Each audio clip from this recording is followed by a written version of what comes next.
What's good, YouTube? It's your boy Cass here, and I'm here with probably our biggest person we've gotten on Creator Insight so far. And I would like to welcome JC into Creator Insight. It's a kind of a big deal to have you on. It's been looking to get it for a little while now. Dude, that's awesome. Oh God, that's flattering. I don't know. That's the first time feeling. All right, that's awesome. Thank you guys. That's an honor. So I know with the kind of content that you make and the content we make, it's very wrestling games based and very pro wrestling based. So we start these Creator Insights with everybody I've had on is kind of in the same sphere with how you got into wrestling. Now you're a little bit different because I've actually went back and done some research before this. And there's a couple of thumbnails early on in the JC Pentagon YouTube channel that's Not a like good thing. that's like non-wrestling fan reacts or non-WWE fan or something like that. Yes. So you became a fan much more recently, I'm imagining. Well, actually, those videos are with my friend who some people know. Oh, okay.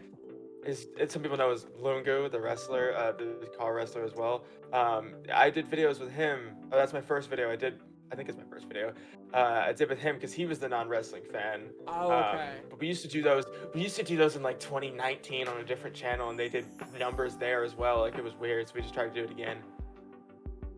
So yeah, that was damn. I feel like I should have actually went and watched it, and I probably would have got that. No, it's okay. You didn't watch it, man. It's not a good video. But okay, so we'll kind of blank back to how did you get your real your first like viewing experience with wrestling? Like, how'd you get involved in like being a fan? Okay, so it was 2014, I think, because it was the network had dropped, and my mom was a wrestling fan when she was like Attitude Era, and like she's actually in like the front row of like a couple WCW Nitros. You can like she's like the only woman in the front row. It's hilarious to see. So like I think she's shown me before, but like she was a big wrestling fan for a while. And then when the network dropped, she was like, "Hold on, I can watch this again." And then apparently she tells it like I had an interest somehow. I somehow found a way. I don't remember. I was 8, but I got into basically from that, and I was kind of like on and off a bit for a while, and then I think it was around like 2016 or 17 where I was like, I'm in now. Like I was watching YouTube wrestling, like I was like everything. So I think 2014 pretty much. So 2017 YouTube wrestling, that's like the willpower days and the yeah, you damn right. the early denkops days, and Oh yeah. so that's kind of I remember those. Those were some. I actually say that's probably some big inspiration behind our stuff too. I'm a little older than you, but I would say that's an inspiration, like of how we got into doing some of the stuff we do too. So yeah, definitely. while our both of our content are based off wrestling, the sport and whatever you want to call it, the games are a big part of that too. So you said you became a fan really around network drop time, so 2014, 2015. Is that when you started playing the games as well, or do you have earlier memories from the games? I think well, my first game was definitely 2K14, but I don't know if I got that like I didn't even get it when it dropped. I think like 2K15 is kind of like the time where I remember. That's like, a great playing it game for to the start first with, by time. the way. 2K14, that's a great game to start. 2K14, I've played that so many times, even past the time that I'm like I was 8 then. You know, I wasn't playing. Like I've played it more when I was in my teenage years than I did then. But I think one of my first memories was 2K16. But I do remember having 15 and 14. But I specifically remember 2K16. I have so many good memories about the 2K15 my career because I believe that's the first one they did. And yeah, it was. And I want to say, like, looking back in hindsight, if I was to go play it now, it'd be kind of like crap. But it's the fact that it was the first one they had, and like I think it's nostalgia a lot but Listen, I've been a critic for years. I like the 2K15 one, but even as a 10-year-old, I hated 2K16s. I don't know why. I was a critic. Not hated. But like I wasn't the biggest fan of it. no. I'm trying to say here that probably doesn't. That's probably not a good thing about 2K16's my career. Is I don't even remember like what it was about. Was that the Paul Heyman one? Or was that? 2K17 had Heyman, but Yeah, that was the Heyman like guy one. 15 had a story kind of to it. 2K16 they kind of plopped you in at the beginning, and then it was kind of just a match every week, and you would have cutscenes, and it was just kind of like it got old for me quick. I like when there's a story. I like when like 2K19 So you like, and all that. Like, yeah. So you like the much more recent my careers. I wouldn't really. I'm not the biggest fan of My Rise in general. I played 2K22s. I don't remember playing 2K23 or 24s. I haven't even touched 25s yet. I'm meaning to, but I haven't touched it. I'll say 2K19 was probably the best my career. The only criticism people have it is that it's short, but like I'd rather it be short and good and replayable than than something that like I don't know, like the 2K16s or 17s like or 18s like didn't end, or 18s did end, but like you can keep going. I don't know. I like the big coherent storyline. So we talked about like how you got into being a wrestling fan, the games you started with. So what's the story behind? You talked about y'all had a previous channel previously, that y'all used to upload stuff on. What caused the switch to the current JC channel, as well as like what's the story behind basically that, and then we'll get to the second part of this question. It's a fun story. I think I've told this to my friends before, but I've had a YouTube channel since like 2018. But that's now the JCP Vault channel. I've used that and changed it because I used to make I played basketball in high school and middle school, so all my life. So I played basketball on YouTube, but then I was a wrestling fan, so I would just do anything I wanted. Like I'd play the video games, like I'd make a story mode out of nothing for no reason. It would get 20 views, and it was great. It was a fun time actually, but I got to a point, I think after the pandemic, I stopped watching a little bit of wrestling after the pandemic, as like almost everybody did. But then when crowds came back and the new game was going to drop in next, like the 2K22 was going to drop in March instead, I specifically remember writing out storylines in like a Google Doc at like my sister's soccer game in like 2021. And I was like, I'm kind of invested. And this is around the time that I went to online school in high school for like 1 year. So I got a lot of time in my hands, and I was like, okay, I was making basketball videos with my friends on this channel that is now the JCP Vault channel, and they weren't doing well, but like they weren't doing bad. And then in terms of like, I had a channel with like, I don't know how many subscribers, but I was like doing decent on TikTok as well for that. But then I had this big wrestling craze, and I was like, okay, I'm gonna start this channel that has like, it started with like 9 subs. It was like a different channel I had from a while back, and I was like, okay, I'm just gonna post wrestling stuff on here for like 3 months, and if it works, I'll continue it, and post on TikTok as well. If it works, I'll continue it. Within like a month, I had like better performing videos than I ever had playing basketball, so I was like, oh, this is a thing I should do now. And yeah, I never stopped.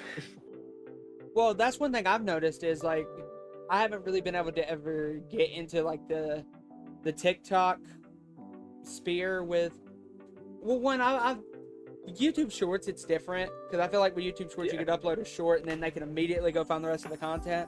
I feel like it's a lot harder on TikTok when the majority of your content's being uploaded on YouTube, like when you're not doing TikTok specific content. So, but I kind of got started on like TikTok kind of took off for me before, but now I can't even look into my account. I don't know what's going on there. So, we talked about how you like your story with the start of YouTube. So, one of the main things, like one of the big things popular on your channel, there's 2 different types. I'm gonna dive into one now, and then I'm gonna fade into the second one. That's the question after this. So, your universe mode, you've kind of found a way to really bridge a gap between like real life and real life people, like your CM Punks, your Roman Reigns, your Cody Rhodes, whoever it be. And then you've also found a way to integrate the CAW element into it with Evolve, NXT, and I think that's really unique. Something I really haven't seen anybody do on a scale like that. And I think that's really cool. And I want to see, like, was that something you were going for, as you didn't see people doing that? Like, kind of, because I know your bio on your YouTube channel says wrestling in an alternate universe. So this is meant to be like the new crop of guys coming in for your NXT and stuff like that. So Yeah, it's the first breakout tournament that I did. I was like, I had this random idea, and I was like, yo, it'd be really cool if I had people submit their created characters instead of using like up and coming Performance Center NXT guys that nobody knew yet. So I was like, okay, this sounds like a good idea. I had no clue I had no clue EFED and CAW was like a big thing still, like at that time. So I didn't know anything about this space. So I was just like, I'll post this TikTok, see what happens. Got a lot more than I was expecting. Ended up picking some guys who are still here to this day. But I think it was kind of just like, a thing that I think I'd never seen before. I think that's what most of my universe mode stuff is like, or at least the way I do it is kind of just like trying to do things that have never been done before, but also I still do take elements and inspiration from certain creators. I think it's like, I think it's very unique. Like you said, something that really hasn't really been done before. I know, and I know like your universe mode's a bit different, because like a lot of the big universe mode creators I used to watch have kind of fully shifted, like, to doing something that we'll talk about here in a minute. I know you kind of got an idea of what I'm gonna probably talk about, but like Murph used to do a universe mode, and he fully shifted to the what if style of content, and we saw that with a lot of the creators that were making universe mode content, and you found a way to kind of do both.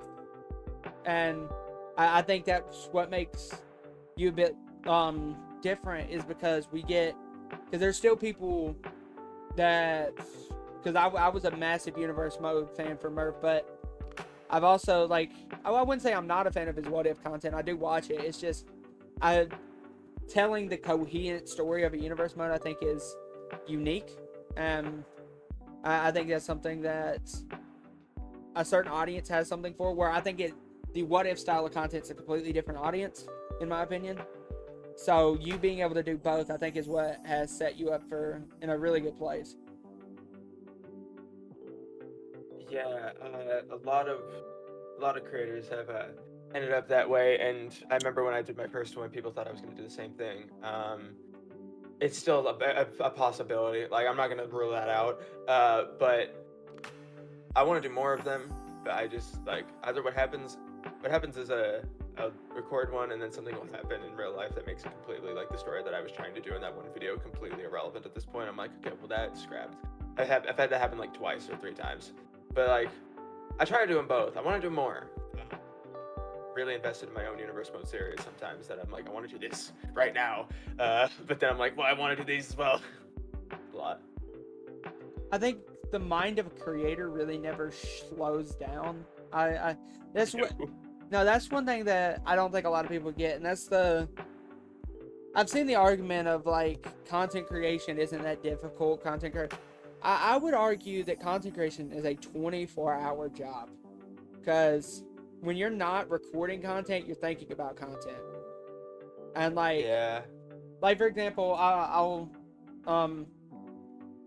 I was heading to bed. I was excited because we were talking on Twitter about setting up this interview last night, and I was also writing a script for a video that just dropped this morning, that about, like, the story behind the UKW channel and everything.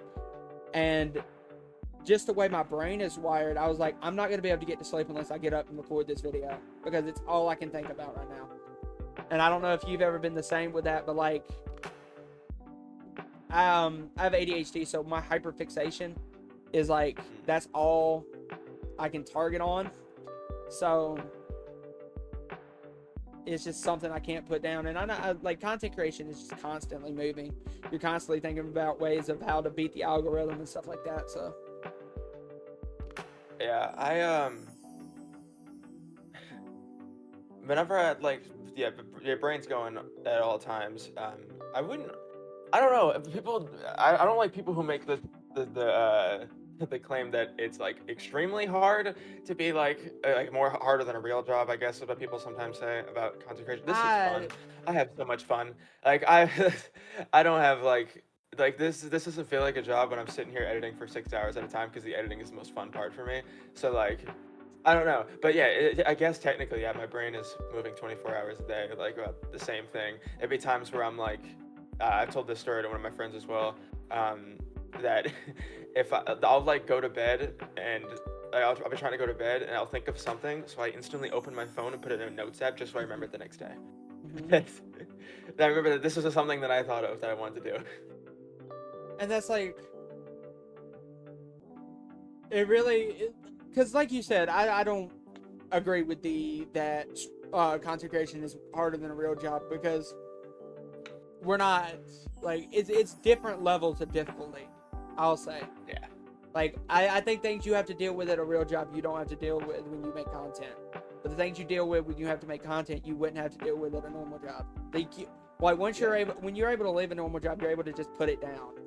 A lot of people are, some people aren't, but with content creation, I think, like I said, it's constantly, you're constantly having ideas, and because really with the way that YouTube has evolved over the years, that's really how you have to be. You have to constantly be creating new stuff, because if you don't, like, you just slow down over time. But one thing that I think, I know everybody loves to talk about their own work, everybody loves to talk about their own content. So for you, what was your favorite moment, match, or storyline that you've been able to work on inside of your universe mode? Jeez. Man.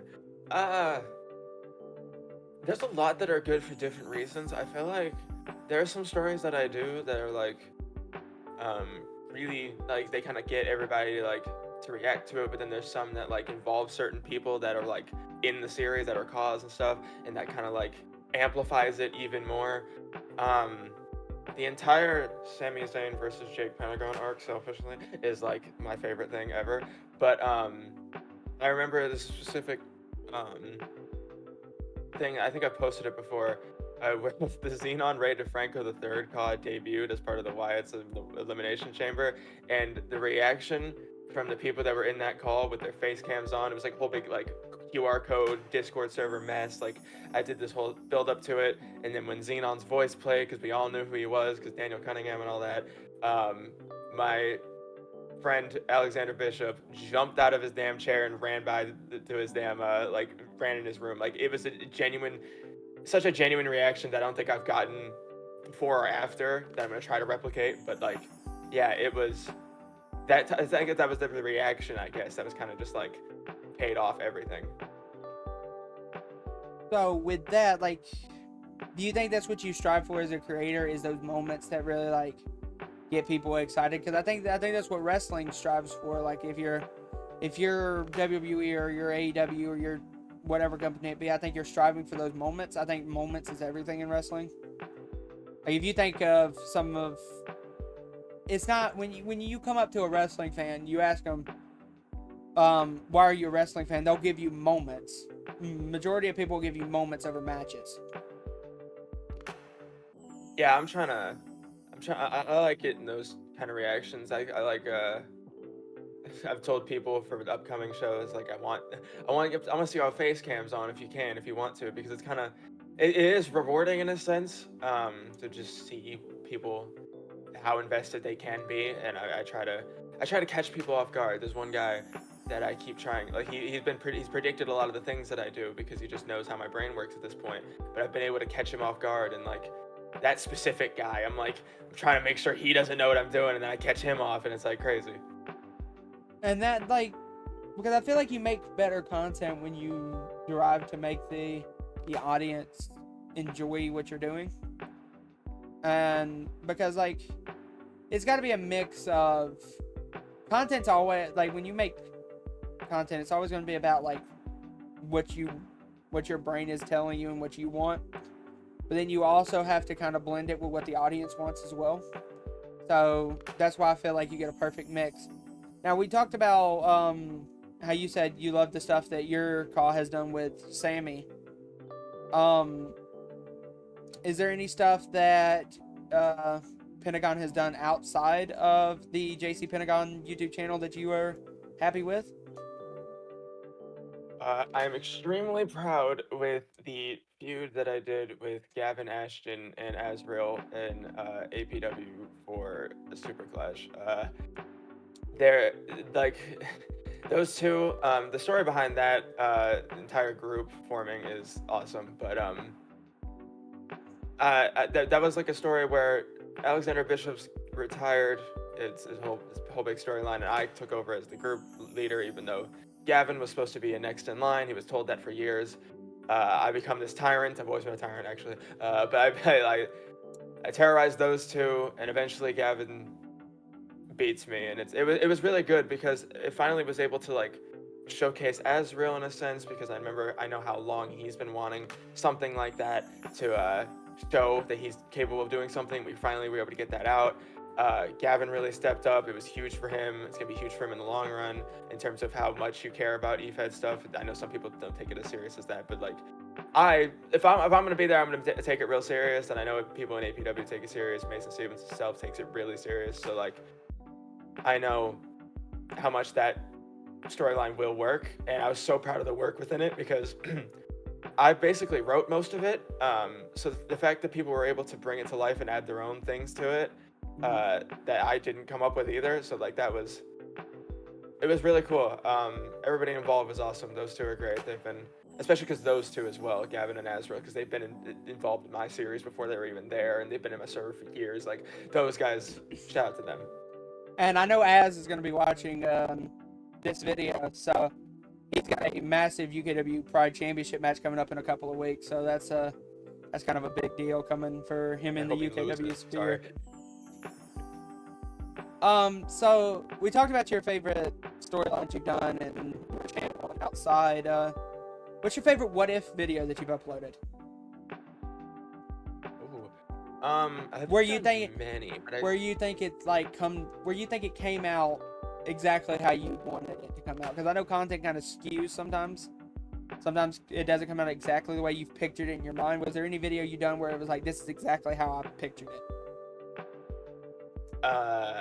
I think I went like, I think I hit it on the first try, like the Jey Uso beating Roman one, especially because it wasn't something that I thought was gonna happen anyway, or really wanted to happen in real life, but I was like, I know how I could tell this, and I think like legit, I went 1 for 1. I don't think it's hard not to argue because it was like the most viewed one, but like still, I think there's a reason for that, because it was pretty much exactly how I wanted, especially at that time, because I think I could do every video that I've done prior better now, but like at that time, for like the first time I was doing that, I think that was as best as I could have done. So, and I think when you do your first video of a new type and then you hit it out of the park first try, I bet you it gives you like a boost of confidence. Like, yeah, that was a pretty good idea. Yeah. I want to do more. So, when you as a content creator, what do you think your biggest struggle is with creating? It's not as much of a struggle as it used to be, but comparison. Because there used to, I still kind of rears its ugly head into my life sometimes, but like, especially around the time like last year, I think I was really bad at trying to like compare numbers or like this or that, like to see what people are doing, and like instead of being like happy for that or like inspired by it or like that's really cool for that person, I was kind of just in not a good mindset of like, damn, it's not a too super terrible mindset where you're like, I want to do better, but also if it's just the way that you kind of like, it's the way that it came from. Like if I wanted to do better because I saw other people doing good and I was like, okay, that's inspiring, instead of I should be doing better. Like it's kind of like that was a struggle for a long time. I got over that, thankfully. I kind of grew up in a sense, but that used to be a problem. It still sometimes is. So now, like, I would say, based on the community we're in, because I've talked about people a lot. I've talked to people a lot. You're kind of the exception to the rule because you found a way to branch out and do some different things. But people in specific that make call, like a Atlantic Pro, or if you're a COH fan, or if you watch SWW, like CAW is the niche. So wrestling is already a niche, and then wrestling games its own niche, and then CAW is a niche. Just adding on. Yeah. So like, I feel like you have to judge YouTube channels differently, and that's why at the start of this video I feel like you're one of the bigger you're one of the bigger creators in the sphere, because it's like 40K is a lot. Like, it is, like, dude, I'm insane. Like, it's so insane to me that number is still there. Because like, I'm gonna be honest, we hit 500 in January. To me, that's a lot, because I've been doing YouTube since like 2016, 2017. I've never had a channel be that high. And so like to finally get there, and now we're sitting at like 627, 628 at the recording of this video. So we're doing some pretty decent growth for the spear. And I'm excited for how things are going, and I can only imagine if I was sitting at like 30 something K, I'd be pretty happy. But do you see yourself like seeing that number? Do you see yourself like, this is what I want to do now, or is it still hard to settle in now, because you're still relatively early in life? So Yeah. Well, I am in college, so like, there's a goal here. Like, I have aspirations of like doing stuff for real. But like, this has always been something that I've wanted to do, is doing content stuff. So like, if I'm going to continue it for as long as it takes me. If it ever decides to drop off, because it will happen eventually to some people, to everybody. So like, if I hope it lasts for a long ass time. I think it can, based on what I have planned in my life. But like,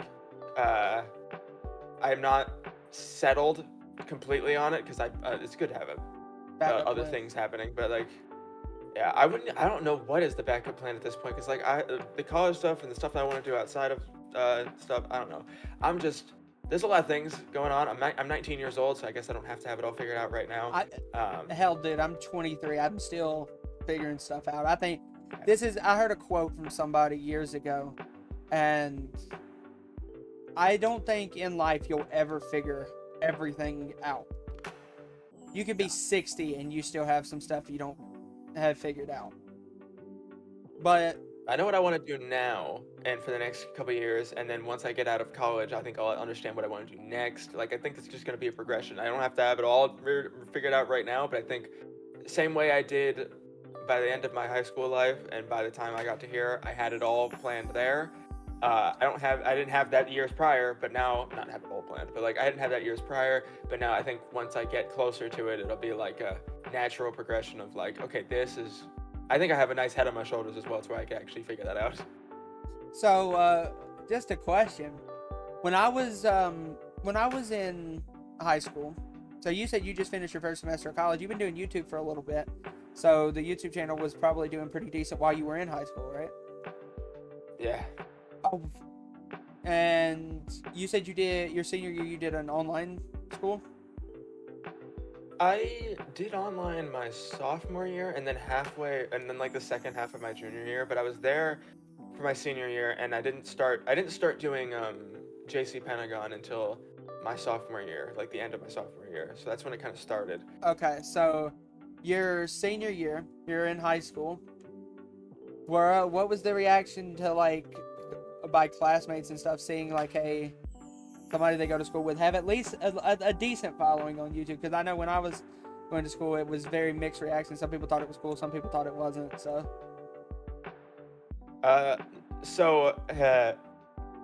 stuff started taking off for me, like, in terms of like, I had like, in my junior year, I went back, I had like 2,000 or 3,000 throughout the whole year. And then when I went online, I did some YouTube shorts, I did numbers, and I got up to like 10,000, and it was insane for me. And I went back to school, by the time I went back for senior year, I think I had 20. And by the end of it, I had 30. So, but the thing is, I kept it quiet. Like nobody knew. Not a single person at that school knew. Oh no. I know. I kept that shit completely quiet because I didn't really want anybody knowing, but also I didn't have like a super group of friends there, so like I didn't really feel the need to tell them what was going on because it never came up. It never became an issue. I was on my basketball team. Nobody knew then. They just knew that all of a sudden I was really good at editing videos, and they just didn't question it. But like that would happen. But there was like people that I knew that didn't go to that school and knew that. Like I had a group of friends that like knew it, but they just didn't go to my high school. But like by the end of the year, I told I told two people. I told two people about it. Also, I think it was fun to get to a point where I was like, you can't make fun of me for this number. Because if I'm showing you, hey, I got a YouTube channel, it's got like 30 subs, it's kind of like, shut up, dude. But if I get to a point where it's like, oh, you can't even be mad at me, like you can't even clown me. Exactly. It was kind of like, that's why I cool found it part. crazy you didn't tell anybody, because Well, I wasn't exactly like the most outgoing person in high school, so like if they to just be found out honest, that me I was neither. like this I've came way out of my shell like post high school. I came out of it during senior year, but I just didn't feel like telling anybody, because like a lot of the people that were there, I didn't think they either needed to know or I didn't want them because I don't think you need it. Like I don't like you that much to put you there, especially like my basketball team. That wasn't a good experience. I'm like, I don't need y'all knowing about this to make it even worse. But I ended up telling two people. One of them was because I went to middle school with this dude, and I didn't see him again until senior year of high school. And he knew that I was making stupid little YouTube videos in like 6th grade or like 8th grade. So like he asked me about it first day of school, and I was like, yeah, that's over. I didn't do that anymore, knowing full well I was still doing it. So by the end of the year, I was like, by the way, I lied. I still do that shit. And he was a wrestling fan as well, at least when I started. So that was kind of cool to show that. And then I showed somebody else. I still kind of talked to them, but I showed her. It was cool. It was kind of like it was kind of a funny thing. I was like, yeah, by the way, I remember like having to tell people like, why I was not able to like do something. Like I wasn't able to hang out because like I'm going to SmackDown, or like I was going to Philadelphia for a weekend. Nobody understood why I was going to Philadelphia for a weekend. I was going to WrestleMania 40. But I didn't tell anybody why. So when I came back and everything, I was like, okay, fine, I'll show you what I'm doing. And it was a funny reaction. Well, I think that's pretty cool to like kind of keep it on low, like you're playing like secret agent stuff. Double life at this point. Yeah, like a high schooler by day, YouTuber by night. Like it's crazy. Yeah, it sounds corny when you talk about it, but I just didn't want to. No, but like I think it's really cool because like in our high school, like the dude with probably the most subs in our high school was like 2-3K. So if we would have had somebody with like 20K, I get kind of why you didn't want to though, because then you get like every day you get somebody, hey, how you do that? Hey, how you do that? Hey. Yeah.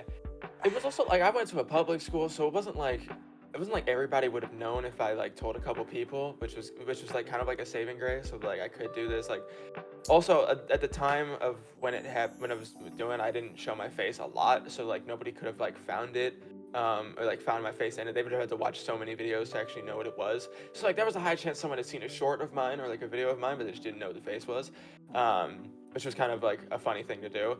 But I think it was like kind of just like the high school I was in. I just didn't want those people knowing because I wasn't entirely in a good place where I wanted people knowing. No, because that's like. But. Oh, go ahead. Sorry. My friend Noah, who some people know as Lungu, I've known him for 10 plus years.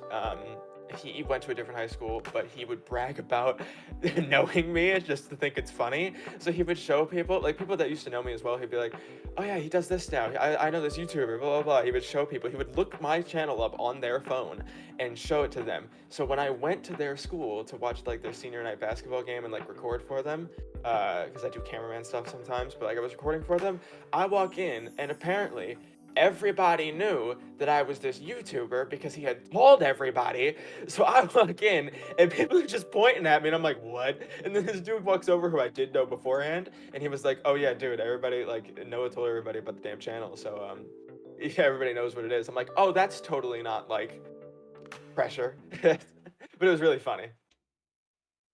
No, that is crazy pressure. Not even gonna lie. Like you walk in and then everybody's pointing. You feel There was like like a section of people, just the student section knew who I was, and I was like, So, like you said, content's ever. You said this earlier. Like people fall off all the time. Content's ever changing. So, what are some ultimate goals you have for the JC Pentagon channel? Are you just kind of like going now because it's surpassed like really anything you had in mind, or do you have like Well- actual like set goals looking? well, I'm never entirely satisfied, even though, like, I know I do ground myself sometimes where it's like, okay, you gotta chill because I know there's like this is a great spot to be in. But like there are like times where I wish it was better and I want this. And, like I'm very determined. So like I obviously the ultimate goal is to get 100K right now. I think it's possible. Get that plaque. It might take longer than I wanted, but like I want to get 50 by the time I graduate full college, and I think that's very possible. It's just like 3 years, so I think actually I'll get it before that. Like I could get it before like the end of community college if I really like lock in. So like but that's a goal, and like 100K hopefully eventually, like that can be. Because I think a 100K. thing. Like, I have huge prospect. I think 100K when you get the actual like mailed in plaque. I think that's like the first real check of validation that YouTube really gives you, of like Yeah. you've really done something here. Because I know they send you. I think they send you an email when you get partnered. Yeah. So, but like this is actually like physical. I can hold it in my hand. Like this is, I can mount it on my wall. I know a lot of people do that. Hell, Yeah, a lot of people after they get the million and the 10 million one, I've seen people destroy the 100K one, and I'm sitting there crying like, please. Yeah, that is I think the ultimate goal at the moment. Also, one of the goals is to get invited out to a damn 2K event, please. We've talked about like goals for UKW. We want to hit 1,000 by the end of the year. I genuinely I think that's super possible. Seems possible. Because to like a goal, because we've decided I graduate. I'm supposed to graduate fall 2026, and then that's when we're gonna do the reassessment on the channel, see where things is. Because then I would start my teaching job. I'm a history education major, so we would then we would do the reassessment on the channel, see where we're at. But overall, I think it's good to have goals, and I think it's good to always be inspiring, because if you're ever content, I feel like that's kind of when you lose aspiration for stuff, and contention's never really a good thing in my opinion. No, unfortunately, it's like an unfortunate feeling, but I know it's good for me that I'm like never satisfied. Because and that's why like you've seen some YouTubers that really hit high numbers, and then they kind of fall off because they get what they wanted, and then like it's hard to stay to keep that aspiration after you gotten things you want. And that's why I think people talk all the time, and I've seen this a lot, and it's actually a reference I've used. The grind from 0 to 500 was a lot harder than I think the grind from 500 to 1,000 is going to be. But yeah, I think starting is hard, really hard. in 2025, yes. Like, I couldn't. Like, there's so much. Everybody has a YouTube channel nowadays. That's just the reality of the situation. I've wished so many times to have the type of content I have now. And I first started doing YouTube in like 2016. I can't imagine, like, to me. And I'm pretty sure the same's with you when you first started doing YouTube. Imagine you were releasing the quality of content you make it now when you first started. Like, it'd be great, right? But that's not the point, you know? it's Like, that's if you, it's like, I'm saying, no, I didn't mean it like that, but like, I'm saying, like, it's kind of like a cool part there. It's like, if I had just started and it worked, it would have been, like, I don't know, my head might have got too big. But like, the fact that it takes you a while to like actually learn the skills and get yourself there, and like, when you see it pay off, it's kind of like, okay, it's probably better now that I've done it at this quality than, like, I don't know, like, it's just kind of like you learn a lot from getting to that point. and that's why I think no matter how, like, I think every goal should be celebrated. Like, I was so happy when we hit 500. I'm pretty sure you were so happy when you hit 30K. I'm pretty sure you were happy when you hit 1,000. Like, very. What was the moment when you first looked at your YouTube channel and you were like, this has an opportunity to go somewhere? Like I mentioned earlier, I started the thing where I was like, I'll give myself 3 months and see if it works. And then, like, my first video I posted did better than any of my other basketball videos had done in the last year.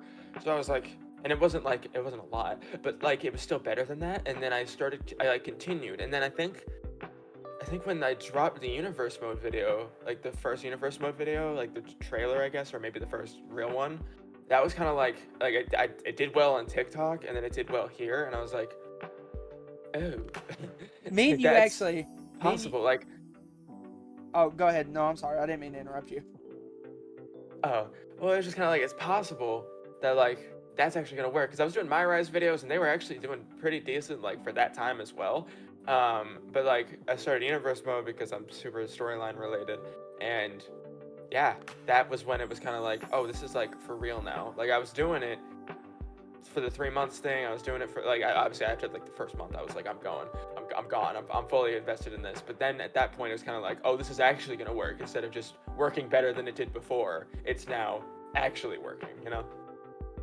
Me and you actually have a similar story. How your first video, you really like, where it blew up over the videos you had been recording. I had been doing Tennessee Titans content for the NFL for probably 2 years, and I have videos do well there and then. Have the occasional 1,000 view video, because I did like hype videos and stuff like that, like your typical like sports stuff. But Yeah. I dropped the inaugural UKW championship tournament, an 8-person tournament, and it's probably the worst call video that has ever been published on the YouTube platform. It's so bad. My mic is doubled.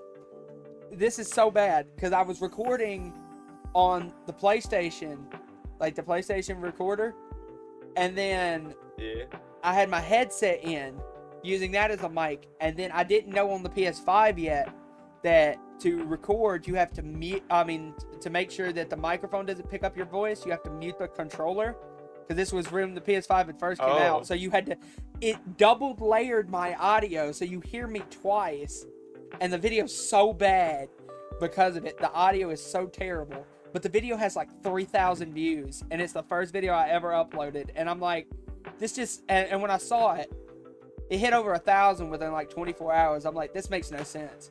Like, because I even, like, even when I uploaded the video, when I uploaded the video, I watched it and was so pissed off because it was double layered. Because back then I didn't edit. I edit way more now. I would have caught it in editing now, but I didn't even edit back then. It was just straight up. But like I said, it got over 2,000 views, and I was like, yeah, I think this is gonna be what I do now, because yeah, I can't look at my old like like if you can't laugh at it, like it's not. It's like it's like it's important.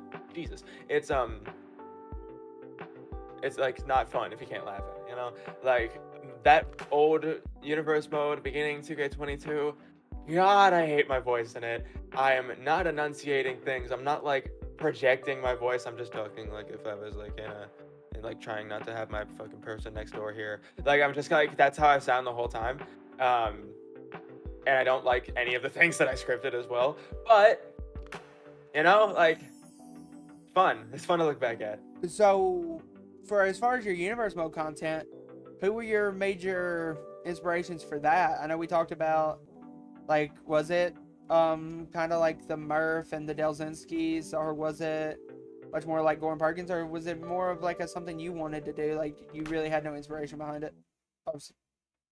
I was a huge Brendan Plays guy Okay. when he was around. Okay. I think he's still around, but like his like I that was the big one. He's I watched I've probably like even when I was younger I watched the series like so many times. Like not so many like I didn't go through everything, but I would go through like the same things again. Like I would start again from like the thing. Like I think I discovered it in 16, like 2K16 is when I kind of like discovered that was a thing, and I watched it religiously. And like I did watch Delzinski a bit, but I wasn't as into it as I was Brendan Plays. And of course we were all into damn Gore and Perkins at one point. So like I kind of took both elements and also made it really fast paced for no reason. That was kind of my take on it. Like, I said, Brendan Plays. The whole reason I have a Google sheet that shows like wins and loss records is because Brendan Plays did that. I really liked looking at that and seeing the win loss records and all that. So like, I have that. Didn't at one point Brendan have like a website for his universe mode or something? He did, and I've thought about doing that as well. Because like that Google sheet kind of inspired me. Gore and Perkins playing against each other is kind of why I play against each other. Like I play against myself. Like I have two controllers up at once. Like I'm making sure everything goes the way I want it to. We're gonna have to get it before this interview's over. We're gonna have to get into the issues of having two controllers and playing against each other at one time, because I do the same thing sometimes.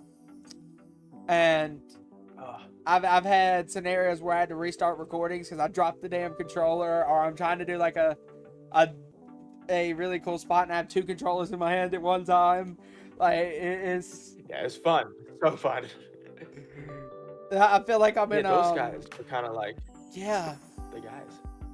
And it's crazy how long they've been doing it, because I remember I started watching Gore and Perkins in 2K15.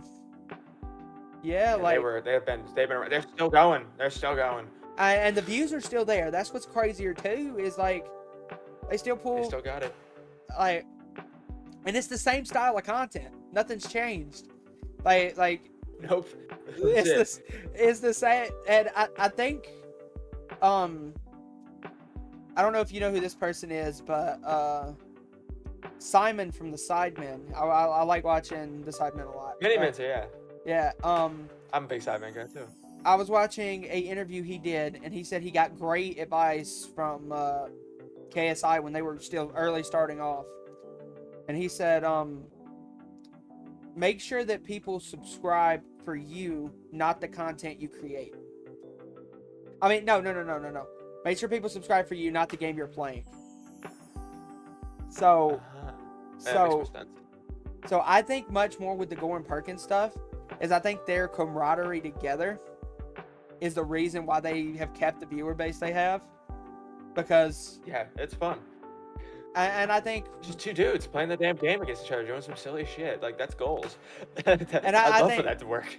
And I think one thing I've seen that you do differently is like when you cut to like show commentary, it's you. It's like it's fully like I've seen. It's a new thing.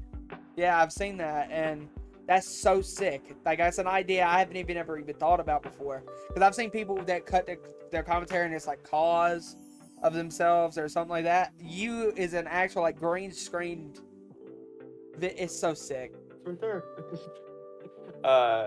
But like that's a new thing that I wanted to do this year, because I was like I really want to put my face in more videos, because I'd like people to either know the face or like put a face to a name, or like I don't know, I think it's better. I got not advice, it wasn't direct advice, but like I heard it from Small Afro.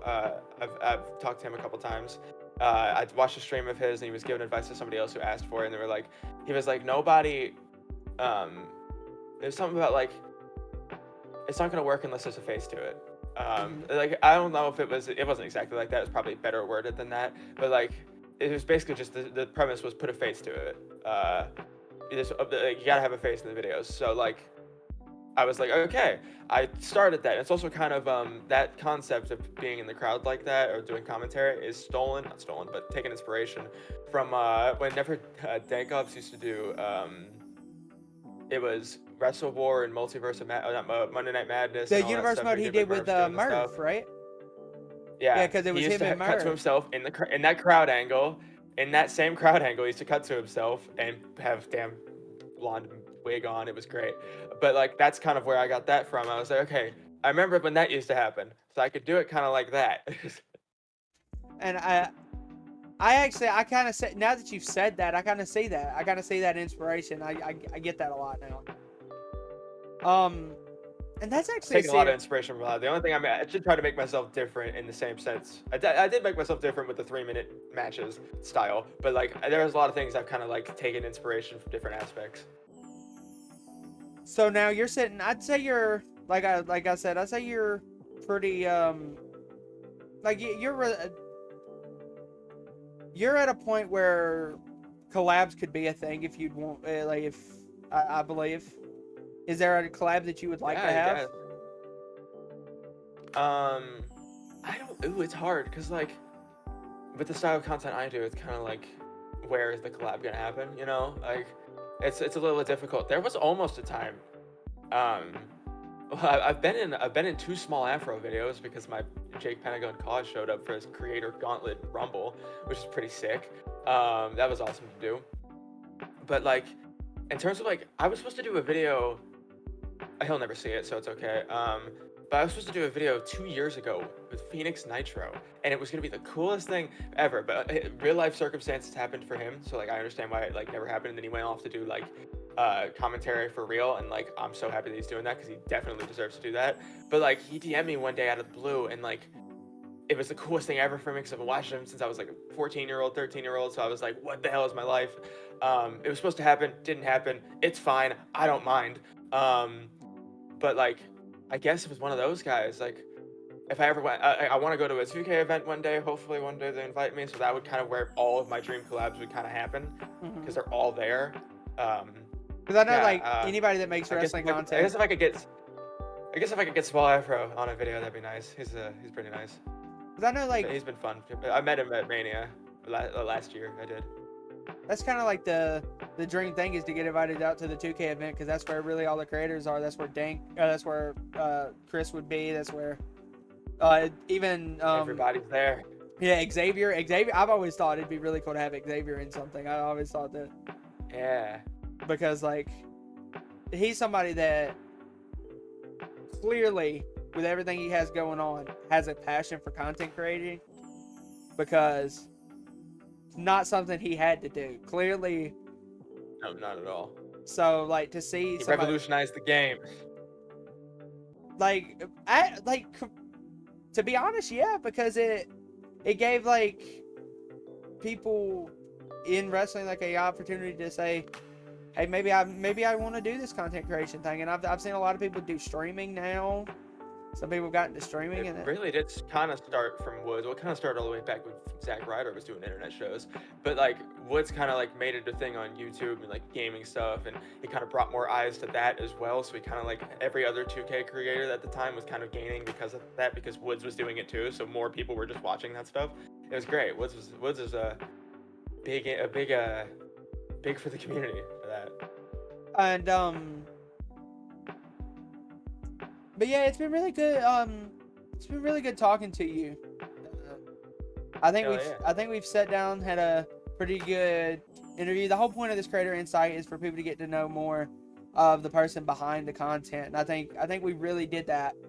Yeah, there's a lot of things about me. I don't really show them much, but you know. That's why I think the show there. I've been told so many times there's nothing like this in like the wrestling YouTube space, like a interview kind of show for creators. Yeah. And that's really kind of what I'm trying to do here. So, Well, it's working. so I'm glad that you agreed to come on.